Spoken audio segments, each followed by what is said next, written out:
ये प्रधानमंत्री मोदी ने बोला। लालू यादव का जवाब मैडम ईमानदारी से लोगे मधु कोड़ा का, ले लेता हूं मैं जवाब, लेकिन आप लालू यादव पे तो बोलिए। मोदी नहीं बोला, राम मंदिर जुमला बोला, बना दिया, 370 जुमला बोला, हटा दिया, कानून बोला था, सबको दिला दिया। काला कानून लागू है केरल में, मगर चू नहीं बोलते। कोडवी जी ने एक शेर लिखा समाजवादियों के लिए कि काजू भुना है प्लेट में, विस्की गिलास में, उतरा है रामराज यूं विधायक निवास में।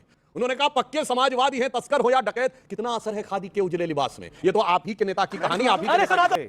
कल तलक जो हाशिए पर भी नजर आते न थे, आजकल बाजार में उनके कैलेंडर आ गए।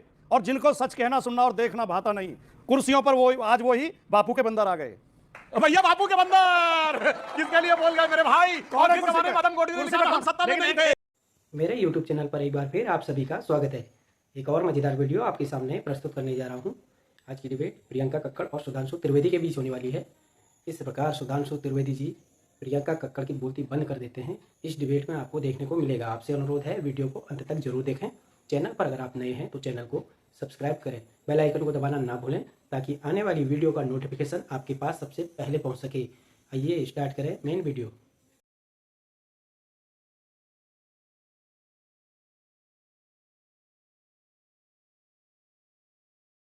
कोयला स्कैम का मधु कोड़ा या उसके परिवार को, वो पार्टी भ्रष्टाचारी होगी। ये प्रधानमंत्री मोदी ने बोला। लालू यादव का जवाब मैडम ईमानदारी से लोगे मधु कोड़ा का, ले लेता हूं मैं जवाब, लेकिन आप लालू यादव पे तो बोलिए। मोदी नहीं बोला, सजा हो गई ना। मधु कोड़ा आए कि इनकी पार्टी में आ गई ना, आ गई ना। कैसे कि अगर किसी के पति ने करप्शन करी है, हस्बैंड ने करप्शन करी है, तो उसकी सजा उसकी वाइफ को भी मिलनी चाहिए, उसको भी किसी पॉलिटिकल पार्टी को देना चाहिए। लालू यादव के बारे में सवाल पूछा गया, लालू यादव पे क्यों मोदी जी ने सुनाएंगे हम आपको, आप यही रखिएगा। जब करप्शन किया किसके समर्थन से मुख्यमंत्री थे? अर्ज करिए। इन्होंने कहा कि अपराधियों के ऊपर, तो मैं बताना चाहता हूं, आप बच्चों सब जाके चेक कर लीजिएगा। एक बहुत बड़े समाजवादी, देखिए एक बहुत बड़े समाजवादी कवि हुए आदम गोंडवी, पक्के समाजवादी थे। गोंडवी जी ने एक शेर लिखा समाजवादियों के लिए कि काजू भुना है प्लेट में, विस्की गिलास में, उतरा है रामराज यूं विधायक निवास में। और आगे की लाइन उनकी मेरी नहीं, पक्के समाजवादी हैं, तस्कर हो या डकैत। उन्होंने कहा पक्के समाजवादी हैं, तस्कर हो या डकैत, कितना असर है खादी के उजले लिबास।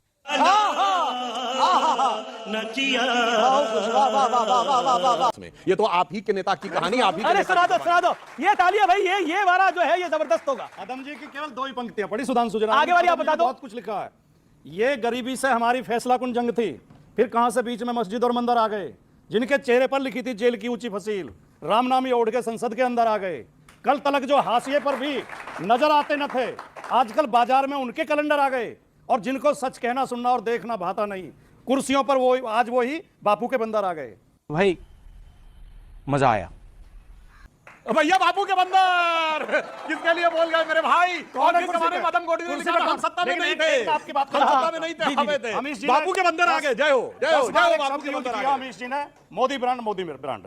मेरा निवेदन है इसे ठीक कर लें आप, इसमें से आर डिलीट कर दें। मोदी बैंड है, ब्रांड कुछ नहीं है। बैंड है, मोदी बैंड, बस बैंड बजता है, बैंड बजता है। चारों तरफ। अब बताएं मोदी ब्रांड क्या है? देखिए पहली बात तो मैं कहना चाहूंगा कि मोदी ब्रांड वो है कि उत्तर प्रदेश में हमारी 10 सीटें थी, उत्तर प्रदेश छोड़ के भागे नहीं, आके बनारस से चुनाव लड़े, 73 सीटें। यूपी में हमारी 47 सीटें थी, 325 सीटें। इतिहास की धारा बदल दी मोदी जी ने।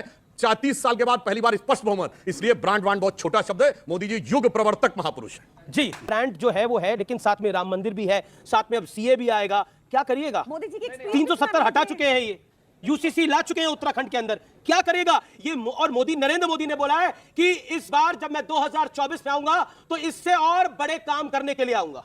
अमीश भाई चुनाव आ गए और बड़े बड़े जुमले छा गए। और मोदी जी मत बोला करिए, आपने राम मंदिर जुमला बोला, बना दिया, 370 जुमला बोला, हटा दिया। कानून बोला था, सबको दिला दिया। काला कानून लागू है केरल में, मगर चू नहीं बोलते। बोलिए। कुछ शर्म आया है? आज की तारीख में क्या हो रहा है?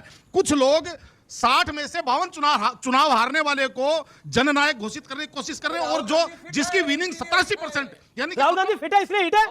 कमाल कर रहे हो भाई आप। मतलब आपको अगर इन हालात में भी राहुल गांधी किसी को हिट दिख रहे हैं तो कोई क्या कर सकता है? इसमें बताइए क्या कहा जा सकता है कि बर्बादियों का शोक मनाना फिजूल था, मैं बर्बादियों का जश्न मनाता चला गया। राहुल गांधी जी। लेकिन देखिए ये बात देखिए, ब्रांड मोदी वो है जिसके उत्तर प्रदेश में 7 राज्यसभा कैंडिडेट जीत सकते थे और 8वें का चांस था, 8वें को जितवा दिया। हिमाचल प्रदेश में कांग्रेस का कैंडिडेट क्लियर कट जीत सकता था। ब्रांड राहुल वो है जिसको उन्होंने हरवा दिया। खुद सोच के देखिए कहां पे कौन खड़ा है, ये बात सोचनी होगी। सोचिए बंगाल के अंदर 2 सीटों की दरकार के लिए कांग्रेस लड़ रही है। आम आदमी पार्टी की सेकंड फिडलर होकर दिल्ली के अंदर लड़ रही है। उत्तर प्रदेश के अंदर नकारते हुए समाजवादी पार्टी ने टिकटें सौंपी। आप पूरी बात होने दीजिएगा। जो लोग कहते थे कि राम मंदिर में रामलला कहां है, यह साबित करना पड़ेगा। जहां विराजमान है वहां से नहीं मानेंगे। कागज दिखाओ, सबूत दिखाओ, 500 साल पुराने कागज दिखाओ। वही लोग आज कहते हैं कि हम जहां विराजमान है मान लो, कागज मत मांगो हमसे। तो मुझे लगता है कि इस पे वो पंक्ति याद आती है कि रामचंद्र कह गए, सिया से ऐसा कलयुग आएगा कि रामलला को कागज देंगे, बाकी कोई ना दिखाएगा।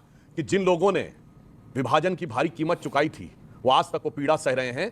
अटल जी की एक पंक्ति थी, जो सीए के लिए जो लोग तड़प रहे हैं वहां पाकिस्तान और बांग्लादेश में, सारे रिलीजियस प्रोसिक्यूशन वाले हिंदू, सिख, जैन, बौद्ध, सबके लिए कहना चाहते हैं कि जिनकी लाशों पर सर रखकर आजादी थी हमने पाई, वो अब तक है खाना बदोश, गम की काली आंधी छाई। तो उनके ऊपर छाई हुई गम की आंधी को छुपाने के लिए, और अगर ये कह रहे हैं संविधान विरोधी, मैं बताना चाहता हूं सितंबर 1947 में महात्मा गांधी का बयान है कि जो जो लोग आना चाहेंगे उन्हें आने देना और भविष्य में आने देना भारत की जिम्मेदारी होगी। देखिए, इस्लामिक मुल्क कई सारे हैं। इस पूरे, देखिए मैं बार बार बोलता हूं कि हिंदू एक ऐसा भागा है जिसका कोई मुल्क नहीं है, और मैं ऐसा भागा है जिसका कोई मुल्क नहीं है, पूरी दुनिया के अंदर कोई मुल्क नहीं है। हिंदू, सिख, जैन, बौद्ध, जैन खासतौर पर, और हिंदू और सिख, ये लोग कहां जाएंगे? इनका मुल्क तो एक हिंदुस्तान ही है। तो कैसी लगी आज की ये वीडियो कमेंट करके जरूर बताएं। मिलते हैं अगली वीडियो में, तब तक बाय बाय।